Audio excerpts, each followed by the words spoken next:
Alright everyone, welcome back to another video. Today we are looking at the glorious food of Porto.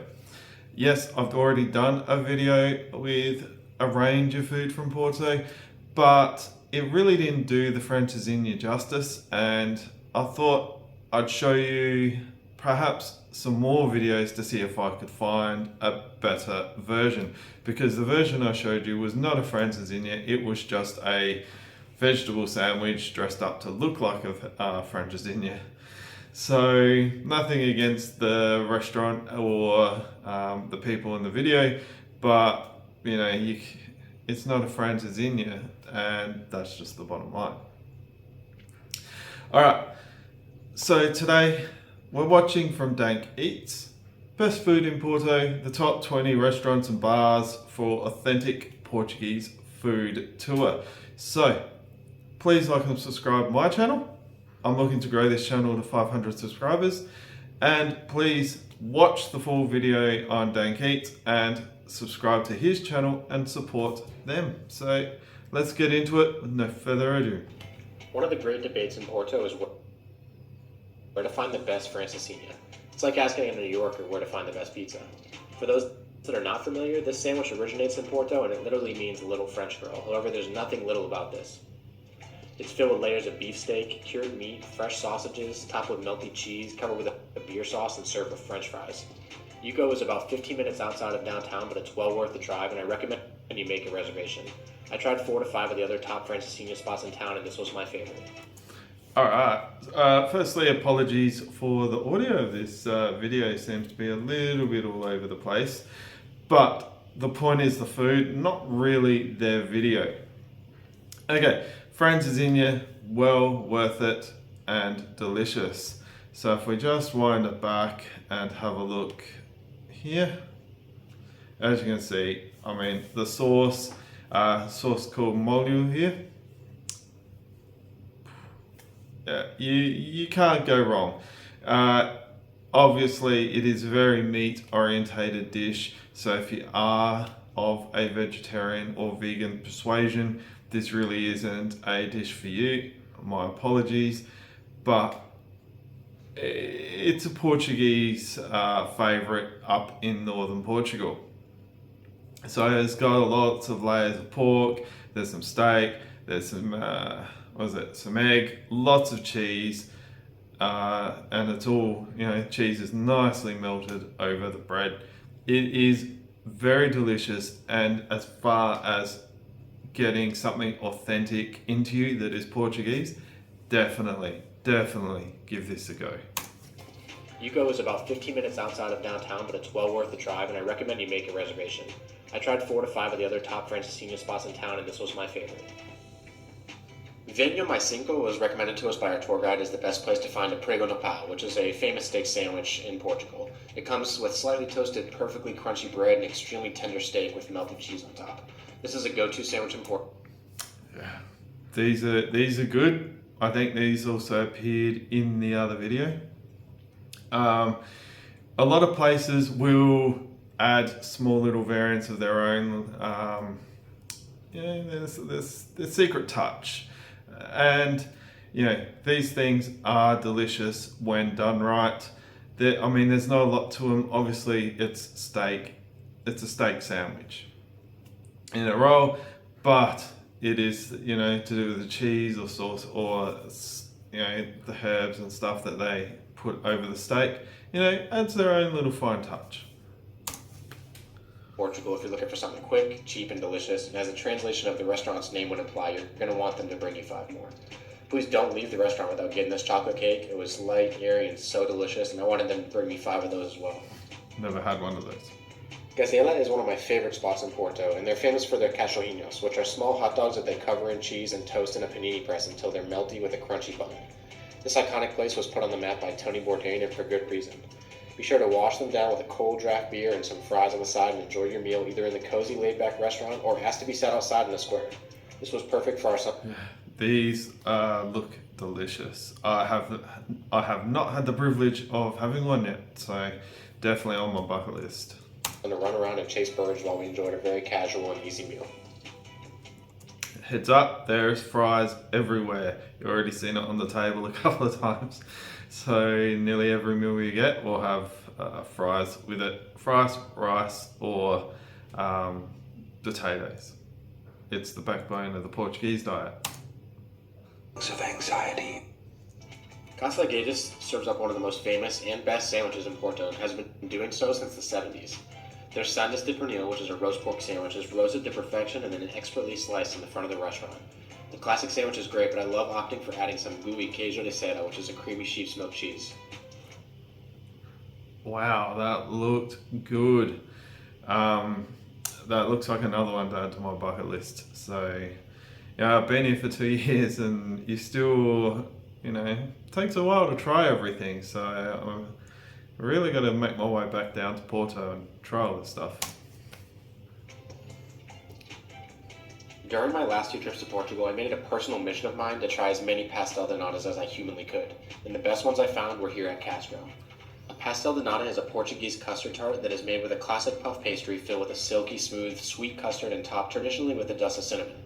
The ones here at Castro are flaky, buttery, but not too greasy, and the custard is super creamy and smooth, and the natas are always fresh and warm when you come in.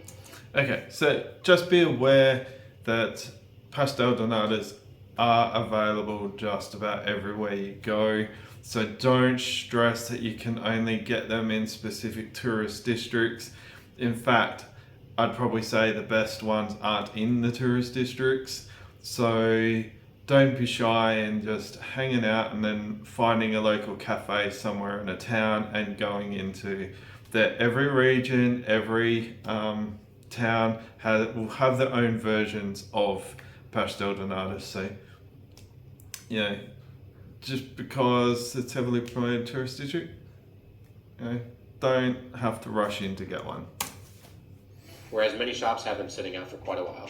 Oh, and the price difference too. If you're getting if you're buying them in the tourist district, you'll often find they're very expensive in comparison to if you're buying them from a local village or a cafe in a smaller township that isn't heavily reliant on tourists. You'll probably find they're like 40 cents, 50 cents each. And at my local supermarket, you can buy them from the bakery, 6 for, I think it was $1.40. So there you go. So lots of people will point you to Mantegaria, which is like the most famous pastel de nata spot in Portugal.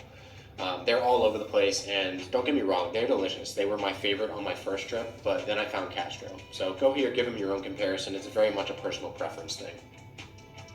Casa Expresso is a working class eatery that serves up sandes de rajau, which is a sandwich featuring chunks of pork marinated in garlic and white wine and served on a toasty roll. Be sure to have them add some queijo to your sandwich and wash it down with a pitcher of house wine or beer. Now, I've never had this, but my advice, if you are coming to Portugal and going to Porto, is do some research and find the local spots like this where the locals go to eat. Now, when he says a working class cafe, restaurant, that is where you want to go because that is going to have the best food available, unless you're going to a high-end restaurant. But what I was talking about is the cafes. Now, this looks delicious.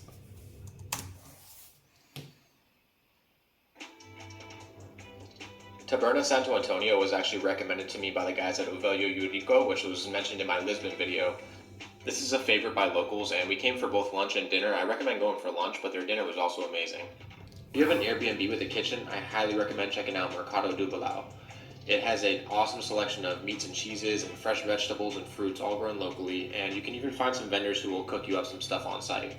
Okay, so yeah, I've been to this market. It's a great market. It's very much a tourist market, so I think you just got to be prepared for it. There are some locals who obviously live around the area and they probably do shop there too.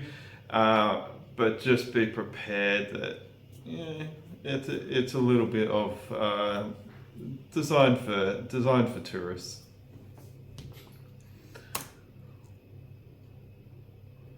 We went over to one of the meat places and grabbed a full platter full of meats and fresh sliced cheeses, and we went over to another guy and ordered a wine. And then there's areas to stand where you can kind of just hang out and enjoy your food and just people watch. It's a great place to go. It's lively and all the food is fresh and delicious. I definitely recommend checking it out, regardless of whether you have a kitchen or not, but especially if you do. The architecture of Porto is just spectacular, isn't it?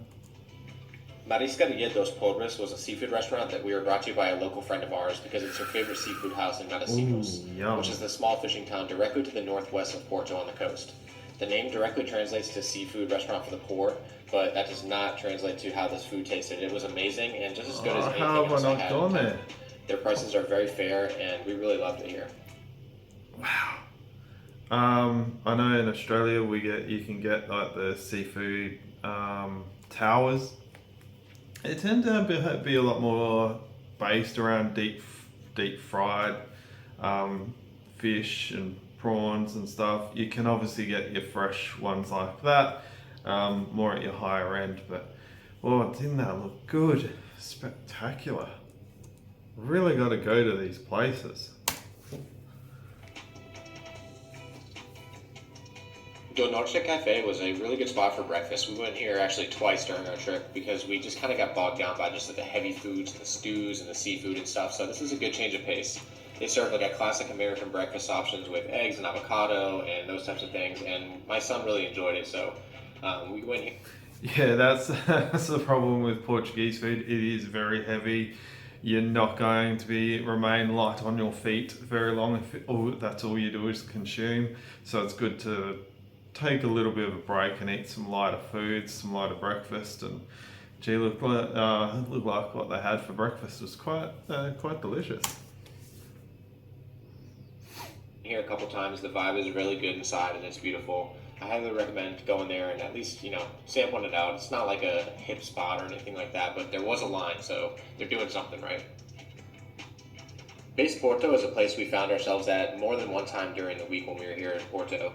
It's a really cool outdoor bar. It's right near the Clarios Tower, and you can kind of come here and just grab a drink, hang out in the sun. They have great beer, great cocktail options, and there's a lot of room for the kids to run around. They had a couple games and things that the kids could play with, and it was just a really cool change of pace and a place to slow down and kind of sit in the sun and relax. So go check it out. So it's popular theory that Livraria Lello was the inspiration for the Hogwarts as well as Flourish and Bots, which is the wizarding bookshop in Harry Potter. The bookstore revealed that she had bought a book and spent several hours here checking it out, but I don't know, that's why it's so popular. We went and checked it out because it was a thing to do, but my recommendation is to buy a ticket online and you can skip this entire line here right now. Okay, so I don't know how much I like Harry Potter, but J.K. Rowling wrote the first book of Harry Potter, I think way back when she was living in Coimbra, and the university and places around Portugal, made a big impact into how, the image of Hogwarts and stuff. So that's what I've been told. If I've just passed on some misinformation, my apologies, but just, the mythology, how it's been told down through the years, that's pretty much the story I got told. Look, as far as going to places like this, at the end of the day, it is just a bookshop, and obviously it's got some spectacular architecture, but is it something that is going to really make your trip? So that's what you got to ask yourself. Up to you though, each to their own. I think anybody knew that, but if you just reserve it online, you can walk right to the front. Oh, that's a line. When you're done there, head over to Leitaria da Quinta do Passo. I think I'm saying that right, but this is a over 100-year-old bakery that does eclairs, and these things are amazing. I had 2 of them and came back for more when we were walking by the next day. My favorites were the chocolate, but try any of them, they're all amazing. And then if you are a drinker or like cocktails, go to the Royal Cocktail Club. This place makes awesome cocktails. They have a list of probably 20 or 30 Porto is a great bar, a little bit more grungy, but also great cocktails again.